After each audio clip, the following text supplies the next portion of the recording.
Hi guys, welcome to my new blog. आप सब कैसे हो? आई होप आप सब बहुत ही अच्छे होगी, स्वस्थ होगी, मस्त होगी, अपने काम में व्यस्त होगी। तो फ्रेंड, भगवान करे आप लोग मस्त रहिए, अपने काम में व्यस्त रहिए। अपने काम में हर कोई व्यस्त रहता है, तो मैं कैसे ये कह दूँ कि आप लोग व्यस्त ना रहिए। आप लोग प्लीज़ अपने काम में ज़रूर व्यस्त रहिए, लेकिन हाँ, थोड़ा सा समय ज़रूर निकाल के वीडियो प्लीज़ आप लोग देखा करिए, और बीच में इसकी बिल्कुल मत करिएगा। आप लोग से बिना निवेदन है मेरा। फ्रेंड, आज था बहुत ज़्यादा काम। आज था नवमी तिथि के हिसाब से। आज मतलब नवमी था, जो कि मेरी सास इसका पूजा करती हैं। जैसे मेरी सास को पहले मतलब लड़कियां हो गई थी, तो मेरी दादी सास जो थी इस व्रत को, इस मान्यता को मतलब वो मानी कि अगर हमें पोता होगा तो हम इस नवमी का मतलब माता जी का पूजा है हम ज़रूर करेंगे। तो फिर भगवान की कृपा से हमारे हस्बैंड हुए, और हस्बैंड के तुरंत बाद फिर हमारे देवर हो गए। तो हमारी सास इस पूजा को करती हैं, तो कह रही थी कि चलो, अगर मम्मी इस पूजा को बेटा की वजह से करती हैं तो हमें भी अपने हस्बैंड की लंबी उम्र के लिए ज़रूरी मतलब पूजा हम करेंगे कि हमारे हस्बैंड और हमारे देवर सही सलामत रहें। तो आज फैमिली रात में मम्मी कल बोली कि उठ के तुम देख लो कैसे क्या होता है। तो हमें थोड़ा आश्चर्य हुआ कि हमारी मम्मी ऐसा कभी नहीं कहती थी, क्यों ऐसा कह रही हैं। फिर हम सोचे हो सकता है बड़ी बहू पे सब जिम्मेदारियाँ पड़ती हैं, तो ये भी पड़ जाए। जो जिम्मेदारी लेगा उसी पे ना जिम्मेदारी पड़ेगी। कहीं कहीं मतलब कहीं कहीं ऐसा देखा गया है कि छोटी बहुओं पे जिम्मेदारी पड़े, नहीं तो पूरी जिम्मेदारी आपकी जितनी भी घर की जिम्मेदारी है बड़ी बहू पे ही पड़ती है।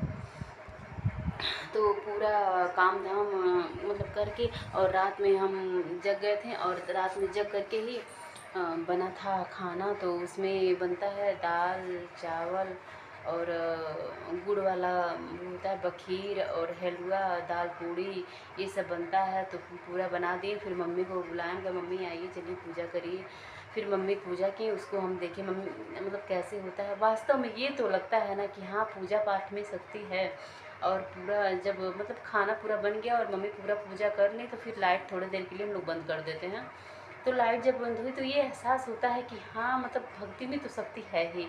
और माता जी का आगमन हुआ था, इससे मतलब पूरे घर में एक रौनक सी आ जाती है। मतलब घर पूरा अच्छा चहल पहल सा लगता है और अच्छा लगता है।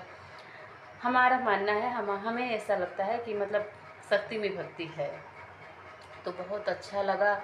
और माता रानी ऐसे ही अपना आशीर्वाद हम पे और हमारे परिवार पे बनाए रहें, और हमारे मतलब यूट्यूब की जितनी फैमिली है सब पे बनाए रहें। ऐसा नहीं करें, पूरे भाई बहन पे, पूरे मतलब हमसे जितने लोग जुड़े हैं सब पे माता रानी अपना बनाए रखें। पूरे भारतवर्ष का माता रानी रक्षा करें। और तो पूजा पाठ हो गई, फिर बच्चे स्कूल चले गए, और हस्बैंड को भी कोर्ट निकलना था, ये भी चले गए। फिर हम पूरी रात जगे थे, तो कहा लाओ थोड़ा सो लें। तो सो गए। रात में नींद मतलब रात में जग जाने का मतलब क्या होता है कि आपका सिर एकदम भारी सा हो जाता है रात में अगर आप जग जाइए। तो वो लोग बहुत महान होते हैं जो पूरी रात जाग के काम करते हैं, ये तो बात है।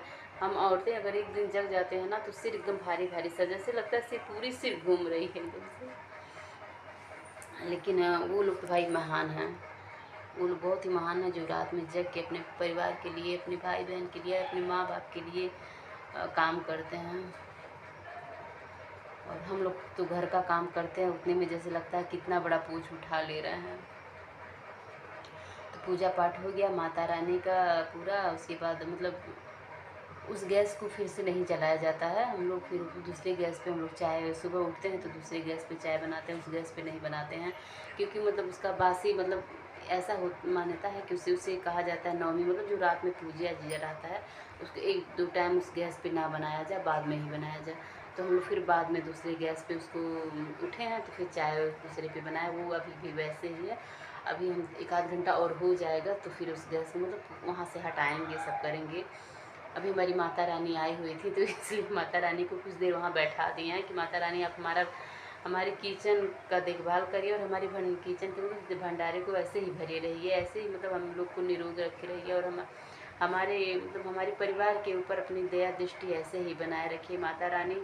और जो भी मतलब गलती हो माता रानी उसको आप माफ़ करिएगा। कहा गया है पूत का पूत हो सकते हैं, पर माता को माता कभी नहीं हो सकती हैं। तो अगर थोड़ी भी गलती होगी तो माता रानी हम लोग को क्षमा करेंगी। और आज का न्यू ब्लॉग माता रानी पे ही था। हमने कहा कि आज माता रानी पे ही हम ब्लॉगिंग करते हैं, क्योंकि उन्हीं का श्रेय है। हम कुछ भी करते हैं तो उसमें माता रानी का ही श्रेय है और माता रानी ही हमें आगे बढ़ाती हैं। तो इसी के साथ मिलते हैं अगले ब्लॉग में, तब तक के लिए जय माता दी।